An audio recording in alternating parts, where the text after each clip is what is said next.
Hər vaxtınız xeyir olsun, Yeni TV-nin hörmətli izləyiciləri. Biz bu buraxılışımızda Prezident İlham Əliyevin Slovakiya rəsmi səfərinin nəticələrini müzakirə edəcəyik. Mövzu ilə bağlı suallarımızı studiyamızın qonağı Milli Məclisin deputatı Sevil Mikailova cavablandıracaq. Sevil xanım, xoş gördük sizi. Xoş gördük. Sevil xanım, dövlət başçısının Slovakiya rəsmi səfəri çərçivəsində müxtəlif məsələlərlə bağlı müzakirələr olundu və əsas müzakirə mövzularından biri də təbii ki, Azərbaycan qazının Slovakiya nəqli məsələsi idi və məlum məsələdir ki, Rusiya-Ukrayna münaqişəsi Avropada ciddi enerji böhranına səbəb olub. Belə bir məqamda Slovakiyada daxil olmaqla Şərqi Avropa ölkələrinə Azərbaycan ilə əməkdaşlıq nəyə görə vacibdir? Əslində biz Azərbaycan və Avropa Birliyi arasındakı münasibətlərə baxsaq, həqiqətən də Azərbaycan bütün dünyaya nümayiş etdirdi ki, ilk gündən öz siyasətini Avropa ilə bağlı çox dəqiq, dürüst formalaşdıra bilibdir.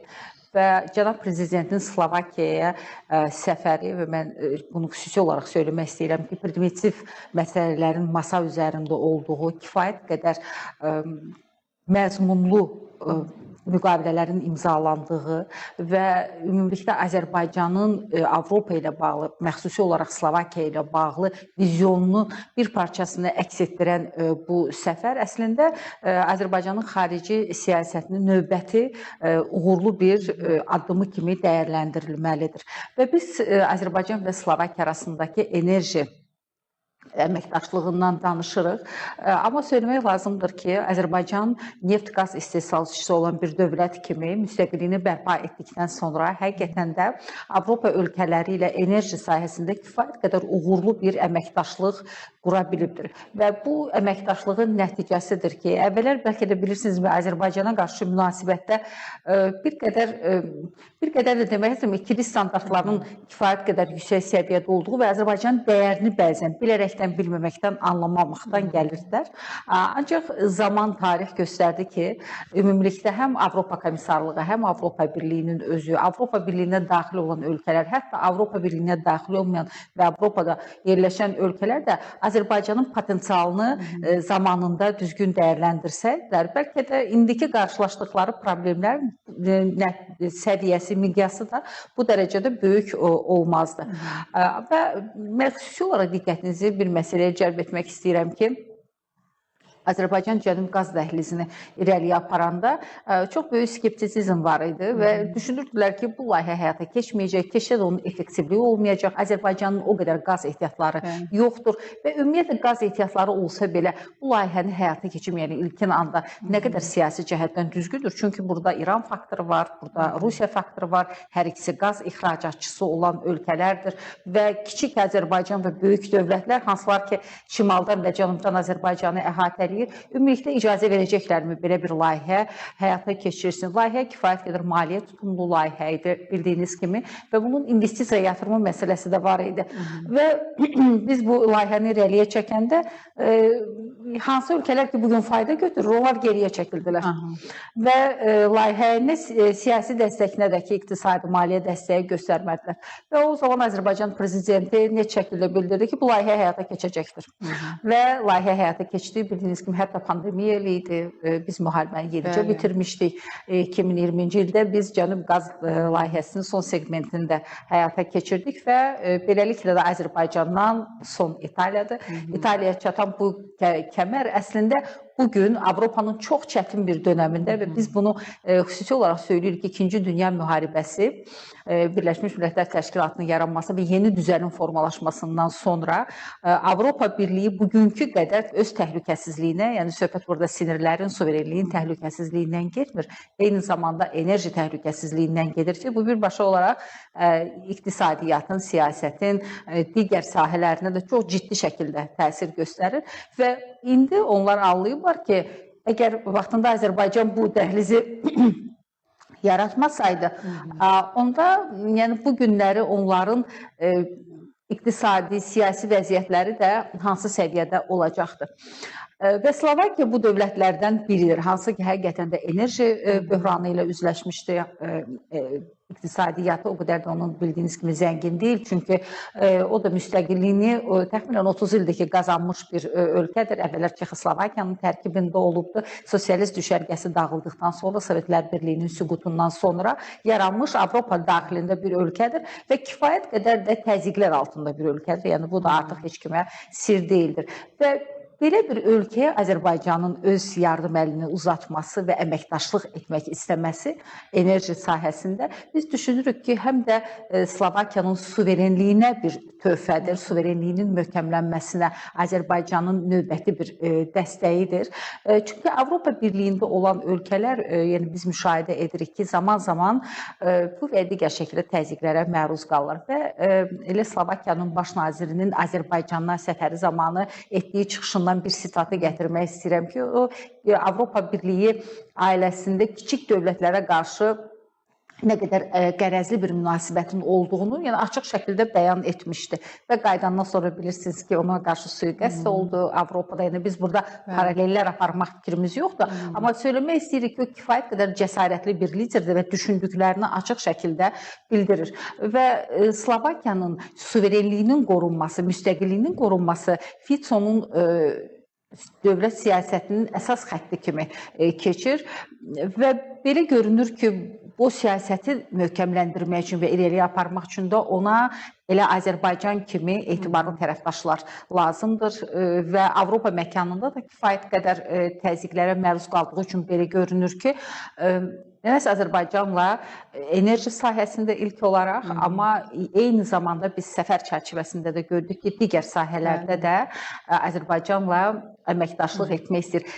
Enerji sahəsinə gəldikdə isə söyləmək istəyirəm ki, Azərbaycanın ümumilikdə Avropa Birliyinə enerji təchizatı 27-ci ildə 2 dəfə artacaqdır. Cənub qaz dəhlizinin gücünün artırılması ilə 2 dəfəyə yaxın bu nəzərdə tutulur. Bildiyiniz kimi ilkin layihə qabiliyyəti, ötürücülük qabiliyyəti 10 milyon nəzərdə tutulurdusa, 10 milyard üzr istəyirəm, nəzərdə tutulurdusa, indi 20 milyarda qaldırmaq Avropa Birliyinə qaz tədarükü planlaşdırılır və bununla bağlı Avropa Komissarlığının prezidenti von der Leyen'in Azərbaycana səfəri və enerji memorandumu da imzalanmışdı və bundan sonra Azərbaycan, yəni bu memorandum çərçivəsində Avropa Birliyində daha bir uğurlu layihəni həyata keçirə bildi. Bu həmrəylik həlqəsi idi. Və həmrəylik həlqəsi sözün bütün anlamlarında Şərqi Avropanın enerji təchizatına tamamilə yeni bir dönəm, yeni bir səhifə olacaqdır.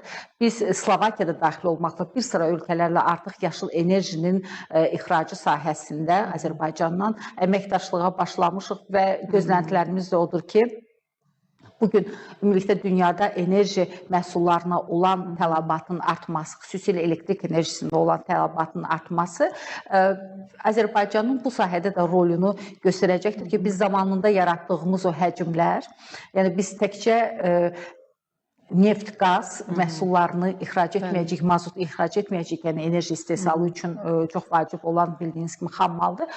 Və biz eyni zamanda sırf elektrik nəqlini də həyata keçirəcək ki, xüsusilə həmrəylik həlqəsi çərçivəsində bu çox vacib bir addım olacaqdır və ümumilikdə Şərqi Avropanın, bugün Avropada olan o onların keçirdikləri narahatlıqlar, enerji təhlükəsizliyi ilə bağlı bunun yəni Azərbaycanın müəyyən bir hissəsinin qarşılanması deməkdir. Sevil xanım, həm ənənəvi enerji, həm də sizin də qeyd etdiyiniz kimi yaşıl enerji sahəsində Avropa ölkələri ilə əməkdaşlıq hansı geosiyasi dəyişikliklərə gətirib çıxaracaq?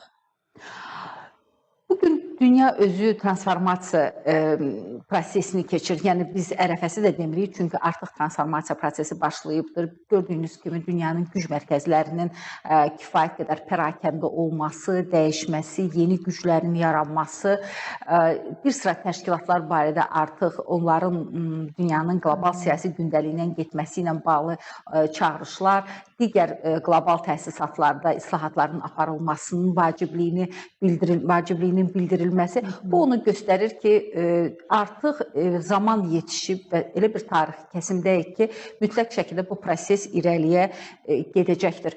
Və belə bir dönəmdə, yəni ilk əvvəldən də biz baxsaq ümumilikdə təsisatlar daxilində və ümumilikdə multilateral münasibətlərdə hər zaman iqtisadi komponent üstünlük təşkil edibdir.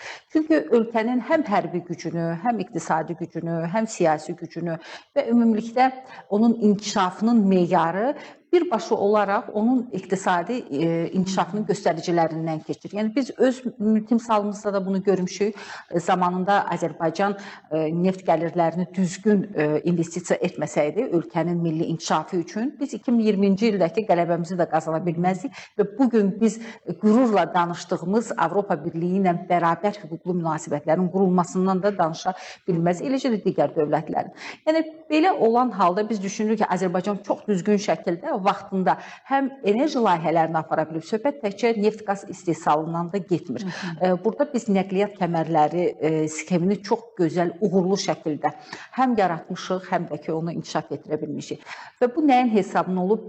Biz az əvvəl Cənub Qaz layihəsinin timsalında investisiyanın özümüzün apardığımızı qeyd etdik. Amma burada çox vacib bir komponent də məhz siyasi komponentdir ki, yəni zamanında biz qonşu ölkələrlə əgər dil tapa bilməsəydik, onlarla düzgün münasibətlər, sağlam münasibətlər qurmağa hədəfləməsəydik, çalışmasaydıq və öz tərəfimizdən hər zaman da etibarlı tərəfdaş olmaq və dürüst siyasət irəliyə sürmək kimi bir mövqeyimiz olmasaydı, biz bu layihələrin də irəliyə aparılmasına kifayət qədər çətinliklərlə üzləşə bilərdik. Və ona görə də belə çətin regionda belə uğurlu bir siyasət aparmaq təbii ki, bu çox vacibdir. Və dünya dəyişir. Biz təkcə ənənəvi mənbələrlə, bildiyiniz kimi bu tükənən enerjidir, yəni bu artıq hamıya məlumdur ki, neft-qaz ehtiyatları bütün dövlətlərdə, yəni nəticə itibarilə tükənmə ehtimalı yüksək olan və bunlar hamısı qiymətləndirilmələrlə aparılır beynəlxalq agentliklər tərəfindən və təkcə bu iqtisadiyyatı bu komponent üzərində qurmaq, bu resurs üzərində qurmaq da düzgün deyil və ona görə də yəni biz iqtisadiyyatımızda qeyri-neft sektorunun inkişafını irəliyə aparırıq. Bu çox vacib bir xəttdir. Amma çox mən düşünürəm ki, ən önəmli olan isə bugün biz artıq alternativ enerji mənbələrindən elektrik enerjisinin istehsal edilməsi kimi layihələri irəliyə aparmağa müvəffəq olmuşuq. Bu çox bahalı layihələrdir. Hətta Avropa Birliyi kimi inkişaf etmiş, həm texnoloji cəhətdən, həm iqtisadi cəhətdən inkişaf etmiş ölkələrdə belə bu siyasəti irəliyə aparmaq mümkün olmayıb. Və çox ki, onlar danışırlar, hər il Avropa Birliyinin büdcəsindən milyonlarla, milyardlarla pullar ayrılır. Amma görürsünüzmü, elektrik enerjisini almaq üçün Azərbaycana müraciət edirlər.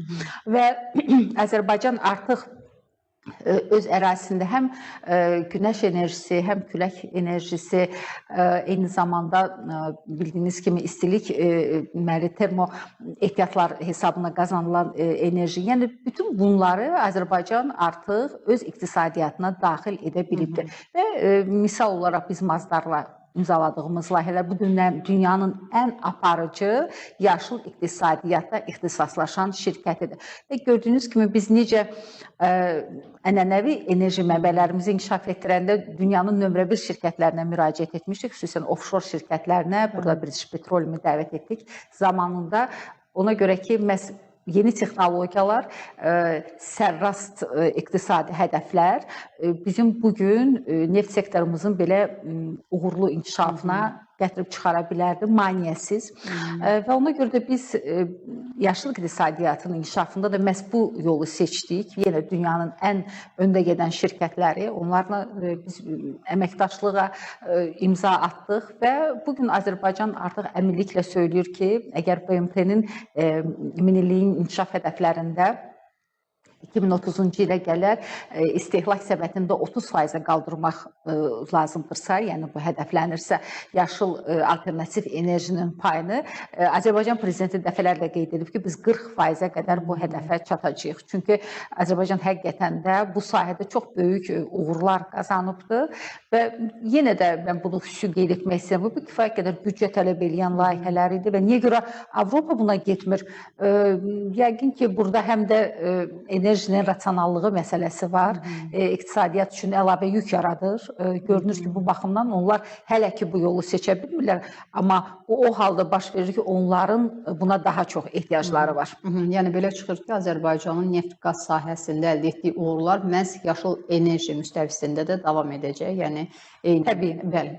Və Sevil xanım, dövlət başçısının Slovakiya səfəri çərçivəsində aparılan müzakirələrdən belə aydın oldu ki, tərəflər təkcə enerji əməkdaşlığı müstəvisində deyil, eyni zamanda digər strateji istiqamətlərdə də əməkdaşlığı dərinləşdirirlər və bunlardan biri də təbii ki, hərbi sahədə əməkdaşlığın möhkəmləndirilməsidir. Və belə aydın oldu ki, Slovakiya Azərbaycana həm də təkcə silah satmayacaq, yəni burada tərəflər birgə istehsal üzərində işləyəcəklər və birgə istehsal etdikləri məhsulları üçüncü ölkələrə sata biləcəklər. Bunu necə qiymətləndirirsiniz? Digər bir sualım da ondan ibarət olacaq ki, bugün Azərbaycan Slovakiyanın müdafiə sənayesindən necə yararlanır? İlk növbədə söyləmək lazımdır ki, Slovakiyanın özünün ənənəvi olaraq çox, belə deyək, tarixi olan bir müdafiə sənayesi mövcuddur.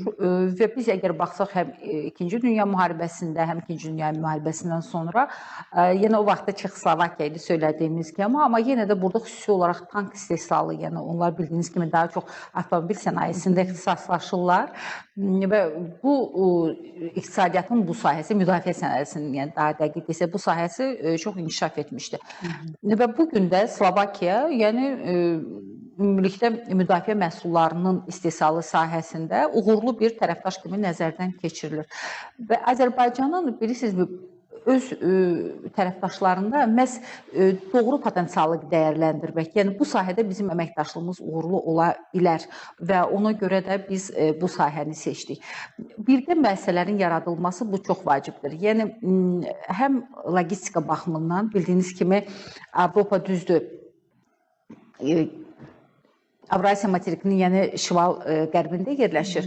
Amma digər regionun bölgələri ilə əməkdaşlıq etmək üçün və ümumilikdə bildiyiniz kimi iqtisadi rasionallığı yaratmaq üçün bu logistikanın özünün də çox böyük əhəmiyyəti var. Yəni nəqliyyat xərcləri özü də məhsulun son dəyərinə birbaşa olaraq təsir göstərir və ümumilikdə bu və ya digər şəkildə yəni istehsal sahələrinin rentabelliyini müəyyənləşdirir. Və məhz bu baxımdan həm işçi qüvvəsinin olması Azərbaycanda, ərazilərimizin olması, ümumilikdə biz bazarlara çox yaxınıq, yəni bunu da söyləmək lazımdır.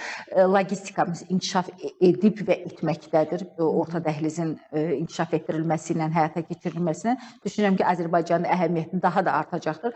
Həm Avropa, həm Asiya üçün və ümumilikdə Avrasiyanın mərkəzində bir nəqliyyat xabı olmaqla.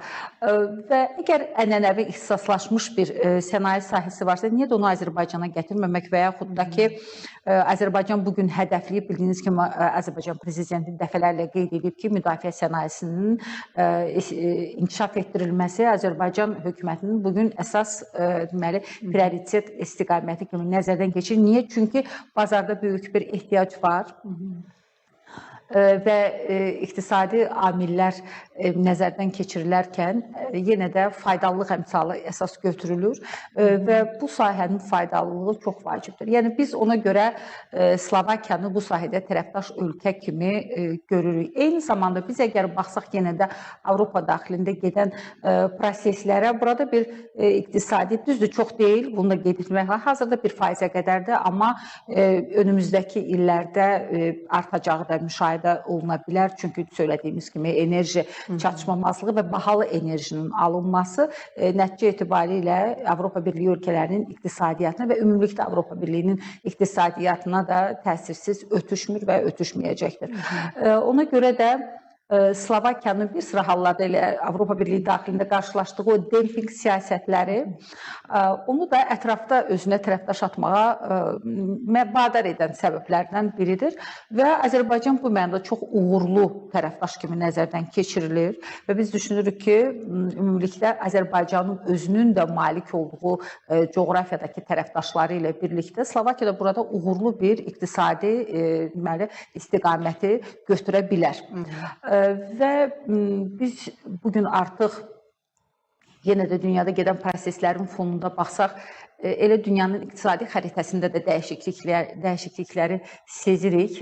Bu gün dövlətlərin bir-birinə daha çox deməli təzyiq vasitəsi, xüsusilə Birləşmiş Ştatların təzyiq vasitəsi kimi məhz iqtisadi parametrə əsas götürülməsi və Tramp hətta tarif siyasətində, tarif deməli təzyiqlərində günahlandırırlar. Yəni bu faktorun da olması və Avropa Birliyi ilə münasibətdə Birləşmiş Ştatların bu gün daha ədalətli münasibətlər qurmaq istəyində olması, bildiyiniz ki, burada müdafiə xərclərinin Birləşmiş Ştatlar tərəfindən deyil, Avropa Birliyinə daxil olan ölkələr tərəfindən də taraz şəkildə öz üzərlərinə götürülməsi kimi bir tələb ortaya qoyulub ki, bu da yəni ayrı-ayrılıqda təbii ki, dövlətlərin də büdcəsinə təsir göstərir. Məsələn, elə Slovakiya haqqında danışdığımız üçün Slovakiyanın dövlət büdcəsinin 1.4 milyard evro borcu, formal defisiti formalaşmışdı ki, onu Avropa Birliyi öz büdcəsindən ödəmək məcburiyyətində qaldı. Yəni bu cür hallar davam edə bilər. Xüsusən də biz baxsaq ki, Avropanın xərcləri artır, həm Ukrayna məsələsinə görə, eyni zamanda müdafiə qabiliyyətinin yüksəldilməsi, məsələn Almaniya kimi dövlətlər hansılar ki, Avropa Birliyinin məhvərində duran iqtisadiyyatlar idi. Onlar bugün daha çox öz müdafiə qabiliyyətlərinin yüksəldilməsi istiqamətində işləyirlər ki, bu da müəyyən büdcə tələb edən əlbəttə ki, siyasətdir. Və bu baxımdan, yəni Slovakiyanın da artıq genişlənməsi, yəni kiçik dövlət olmağına baxmayaraq, Slovakiya bildiyiniz kimi Avropa Birliyinin kiçik dövlətlərindən sayılır. Amma kiçik ölkə olmasına baxmayaraq, birliyin sərhədlərini keçməsi, Cənubi Qafqazda bugün əslində Avrasiyanın ürəyi hesab olunan və get-gedə də regional əhəmiyyəti artan bir bölgədə Azərbaycanla əməkdaşlıq perspektivlərinin olması fonunda təbii ki, bu çox normaldır ki, biz artıq yeni müdafiə sənayesi məhsullarının məhz Azərbaycanda istehsalı, məhz Azərbaycandan ixrac olunması kimi, yəni yeni sənaye potensialını biz ortaya qoyacağıq. Bundan öncə biz Türkiyə nümunəsində görmüşdük. Təbii, yəni Türk dilli ölkələri xətrinizdədirsə son görüşdə də Türk dövlətlərinə daxil olan ölkələr arasında Özbəkistan, Azərbaycan arasında belə bir hətta razılaşma da imzalandı ki, biz müdafiə sənayesi məhsullarını, çünki bilirsiniz, büdcənin çox hissəsi bu istiqamətdə xərclənirdi və biz düşünürük ki, niyə görə potensialımızı düzgün dəyərləndirməyək, yəni işçi qüvvəsi var, yəni digər dövlətlərdə də elə Avropa Birliyinin özündə də buna çox böyük ehtiyac olduğu bir dönəmdə demoqrafiya problemləri yaşadıkları üçün, amma Azərbaycanda belə bir problem yoxdur, Türk dövlətlərində belə bir problem yoxdur, ərazimiz var, xammal mənbələrinə yaxınıq, elektrik enerjisi ilə bağlı bizim bir sıxıntılarımız yoxdur və s. Yəni bütün bunları təbii ki, biz müəyyən iqtisadi sıxıntılar yaradan problemlərin siyasını göstərə bilərik. Ancaq bu ölkələrdə yoxdur. Məxsusi olaraq Azərbaycan bu problemlə üzləşməyibdir və ən əsası və ən önəmlisi isə Azərbaycanın çox uğurlu coğrafi yerləşməsi, bazarlara yaxın olması. Bu çox vacib bir məqamdır. Düşünürük ki, belə bir məsələdə əlbəttə ki, Slovakiyada vaxtında, zamanında düzgün qərarlar verib. Amma bilirsiniz, burada biz şəxsiyyətlər arası münasibətləri də qeyd etməliyik ki, bunu Fico da dəfələrlə qeyd edibdir. Yəni Slovakiyadan danışdığımız üçün biz Slovakiyanın baş nazirinin adını çəkirik. Amma eyni zamanda digər Avropa Birliyinə daxil olan tərəfdaş ölkələr, Avropa Birliyinə daxil olmayan tərəfdaş ölkələrdə Azərbaycan prezidentinə öz böyük ehtiramlarını dəfələrlə bəyan eləyiblər və məhz belə liderlə işləməyin düzgün, doğru olduğunu söyləyirlər. Zamanında doğru atılmış addım və zamanında doğru seçilmiş sərrast siyasət bugün Azərbaycanın yerini də yəni artıq digər regionlarda da vurğulayır. Biz bunu Birləşmiş Ştatların siyasətində də çox aydın açıq şəkildə görürük. Avropa Birliyinin siyasətində aydın açıq şəkildə görürük. Qonşularımızın siyasətində aydın açıq şəkildə görürük ki, elə Avropa liderlərinin birinin sözü ilə desək, Azərbaycanla mübarizə aparmaq, müharibə aparmaq yox, Azərbaycanla dost olmaq lazımdır. Dost olmaq lazımdır. Və Azərbaycanın potensialı potensialını düzgün dəyərləndirə bildiyi sahələrdən biri də informasiya texnologiyalarıdır və təsadüfi deyil ki, Prezidenti Slovakiya səfəri çərçivəsində də əsas müzakirə mövzularından biri həm informasiya texnologiyaları, data mərkəzlərinin inkişafı oldu və dövlət başçısı bildirdi ki, ölkəmizin istifadə olunmayan enerji potensialı 2 gigavatdır və bu yaxın 5 il ərzində 8 gigavata çatdırılacaq. Bu fakt yola çıxarsaq, belə bir qənaətə gələ bilərikmi ki, Azərbaycan yaxın perspektivdə həm də süni intellekt mərkəzinə çevrilə bilər? Bu hədəfdir. Bu hədəfdir. Bunu cənab prezident artıq bəyan edib ki, biz bu istiqamətdə getməliyik. Gələcək budur. Gələcək budur. Yəni biz əgər vaxtında logistika məsələlərinə çox diqqət ayırırdıqsa, nəqliyyat infrastrukturuna çox ayırırdıq və bugün görürük ki, doğru yoldayıq. Gələcək də məhz süni intellektin inkişafından keçəcəkdir. Süni intellekt təkcə bizim gördüyümüz indi primitiv formada istifadə olunan tətbiq sahələrindən getmir. Yəni elə hətta peşə sahələri var ki, süni intellektin tətbiqindən sonra gələcəkdə təbii ki, onu təkmilləşdirmək lazımdır. Tətbiqindən sonra onlar artıq arxa plana keçəcəkdir, belə demək mümkünsə, yoxa, heçə endiriləcəkdir və yeni sənət sahələri yaradılacaqdır. Və biz düşünürük ki, yeni sənət sahələri, yeni peşə sahələri dedikdə biz məhz informasiya texnologiyaları, süni intellekt, yəni bu industriyanın inkişafı, amma eyni zamanda bu industriyadan doğan tətbiqlərdən sonra yaranacaq yeniliklərlə bağlı yeni peşə sahələrinin yaranması kimi bir reallıqla da üz-üzə qalacaq. Bu mənada yəni biz obyektiv olmalıyıq. Avropa ölkələri kifayət qədər irəlidədirlər. Xüsusilə informasiya texnologiyaları sahəsində onların çox böyük nailiyyətləri var. Texnoloji həlləri onlar bütün dünyaya ixrac edirlər. Məsələn, Avstriya kimi ölkələr, Almaniya kimi ölkələr, Fransa kimi ölkələr, yəni onlar bu sahədə ixtisaslaşırlar.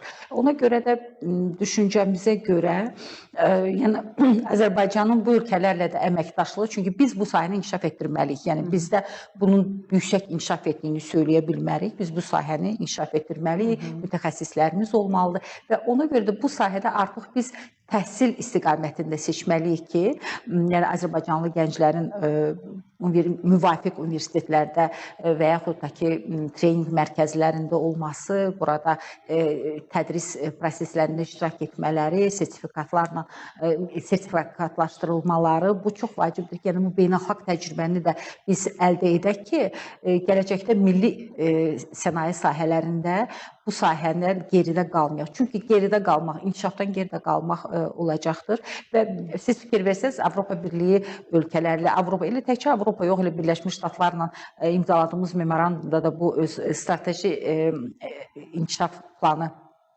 orada da bu bir bənd kimi keçir ki, Azərbaycan və Birləşmiş Ştatlar arasında informasiya texnologiyaları sahəsində, xüsusən yəni bunun tərkib hissəsi və üst səviyyəsi olan süni intellekt sahəsində biz əməkdaşlıq edək və nə yeni varsa, nə yeniliklər varsa onu öyrənmək, onu Azərbaycanda tətbiq etmək lazımdır. Zaten bu bugün dövlətimizin siyasətinin ana xəttlərindən biridir desək yanılmalıdır. Minnətdarıq sizə Sevil xanım, dəvətimizi qəbul edib studiyamıza gəldiyinizə və maraqlı müsahibəyə görə. Dəvətə görə çox sağ olun. Belə dəyərli izləyicilərimiz, bizə ayrılan vaxt başa çatdı. Bir daha qeyd edim ki, studiyamızın qonağı Milli Məclisin deputatı Sevil Mikayılova idi. Sağ olun, sağlıqla qalın.